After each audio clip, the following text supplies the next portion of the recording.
نستعین، اللہ تیری عبادت کرتے ہیں اور تیرے سے مدد مانگتے ہیں۔ میرے پاکستانیوں، کل رات 12:30 بجے ایک پریس کانفرنس کی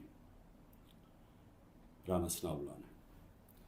اور اس پریس کانفرنس کے بعد میرے میں اب کوئی شک نہیں رہا کہ جو تحریک انصاف کی خواتین، انہوں نے جس طرح ان کو پکڑا اور جس طرح ان کو جیلوں میں ڈالا، اور پھر جو ہمیں خبریں آ رہی تھیں کہ ان کے خلاف کس طرح کا سلوک کیا گیا، ان کو ریپ کا بھی ہم نے سنا، تو جب اس نے پریس کانفرنس کی، یہ میرے سارے شک دور ہو گئے، کیونکہ جو اس نے باتیں کی، اس کا مطلب دو چیزیں ہیں۔ یا ان کو ڈر لگ گیا کہ جب وہ خواتین نکلیں گی جیلوں سے تو وہ بتائیں گی کہ ان سے کیا ہوا، یا اس کی تیاری کی ہے، اور یا ان کو یہ خوف ہے کہ کوئی چیز ایسی ہو گئی ہے جو ان سے اب سنبھالی نہیں جا رہی، اور اس کی وجہ سے ان کو ڈر لگا ہوا ہے کہ وہ اگر بات نکل آئی تو پہلے سے تیاری کر لو کہ یہ کوئی بہت بڑی سازش تھی، تحریک انصاف نے خود ہی سب کچھ کروایا۔ دیکھیں، میں آج اپنی ساری پاکستانی قوم کے سامنے میں آپ کو اپنی جتنی میری پولیٹیکل لائف ہے، اور اس سے پہلے بھی جو میرا تجربہ ہے پاکستان کو، اپنی قوم کو، اور ملک کے ساتھ ہی ہم بڑے ہوئے ہیں،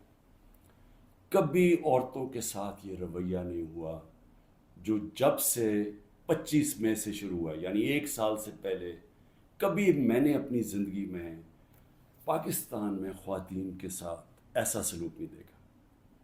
میں جب یہاں سے برطانیہ گیا تو ایک بڑی ہم وہ کہتے تھے جی ہم نے عورتوں کو بڑی بری طرح رکھتے ہیں۔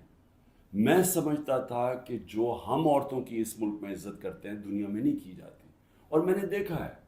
اس طرح کی عزت نہیں کی جاتی عورتوں کی، اور کیونکہ یہ ہماری صرف روایت ہی نہیں ہے، یہ ہمارا دین کا حصہ ہے۔ اب میں بتاؤں کہ 25 مئی کو کیا ہوا۔ 25 مئی کو دروازوں توڑ کے گھروں میں گھس گئے، رات گئے، نہ چادر نہ چار دیواری۔ اگر انہوں نے نہ فکر کی کہ وہاں عورتیں ہیں، عورتوں کو کئیوں کو اٹھا کے لے گئے، بچوں کو اٹھا کے لے گئے۔ ہمیں آہستہ آہستہ جب خبریں ملی، میں مانوں ہی نہ کہ یہ ہوا ہے۔ جب ہم اپنی عورتوں ایم پیز کو ملے، تو آہستہ آہستہ جب ہماری عورتوں کی تنظیموں کو ملے، پھر جو اپنے ایم پیز مرد کو ملے، انہوں نے سب نے آہستہ آہستہ ایک ہی کہانی سنائی